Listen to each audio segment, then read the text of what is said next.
याद करो उन लोगों को जिनके पास पढ़ने के लिए कोई सुविधा नहीं था। याद करो उसको जिसका पेरेंट्स गरीब है और फिर भी उसका लड़का कॉलेज में स्कूल में टॉप हो। पढ़ाई करने के लिए सुविधा नहीं, दिमाग चाहिए। याद करो उन लोगों को जिन्होंने किरासन लैंप के नीचे बैठकर स्टडी किया और आज वो आपको कोई टीचर, तो कोई डॉक्टर, तो कोई इंजीनियर, और ऐसे कितने इंसान हैं जिन्होंने बिना सुविधा का सफलता पाकर बैठा है। अरे यूं ही नहीं मिलता मंजिल, अपने जुनून को जगाना पड़ता है। यूं ही नहीं मिलती रंगीन रातें, उनके लिए कई रातों से लड़ना पड़ता है। मंजिल किसी से मांगने और पैर पकड़ने से नहीं मिलता। मंजिल पाने के लिए मेहनत और इरादा तगड़ा रखना पड़ता है। छोड़ दो दूसरे के लिए जीना, छोड़ दो दूसरे को सुख देना, क्योंकि हमें दुख सिर्फ वही देता है जिनका हम सुख चाहते हैं। मोह माया छोड़ो, यहाँ कोई अपना नहीं होता। यहाँ कोई अपना है तो वो है मंजिल। रोना है तो मंजिल के लिए रोवो, लड़ना है तो मंजिल के लिए लड़ो। अगर रात जगना है तो अपने मंजिल के लिए जगो। अरे दोस्त, तुम्हारे हाथ में कलम है और ये सिर्फ लोगों को कलम दिखता है, लेकिन तुम्हारा यही एक हथियार है। छाप दो पूरा सब्जेक्ट, झोंक दो खुद को पढ़ाई में। उसके बाद लड़की भले ही आपको रिजेक्ट कर देगी, लेकिन उसका बाप ये जरूर कहेगा कि आ बेटा, तू ही मेरा दामाद बनेगा।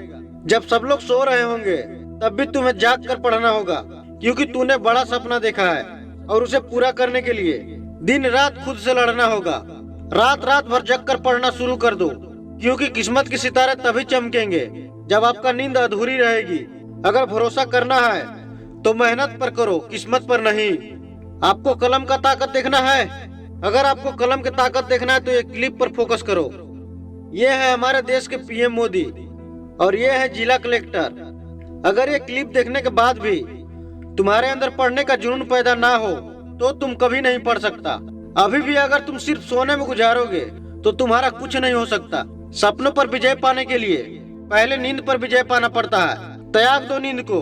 कहते हैं ना, कुछ पाने के लिए कुछ खोना पड़ता है, तो त्याग दो नींद को, खो दो नींद को और उठा कलम, उठा किताब और लग जा मंजिल को पाने में। ऐसे ही कोई पीएम नहीं बनता। कहते हैं चाय बेचने वाला बना मोदी।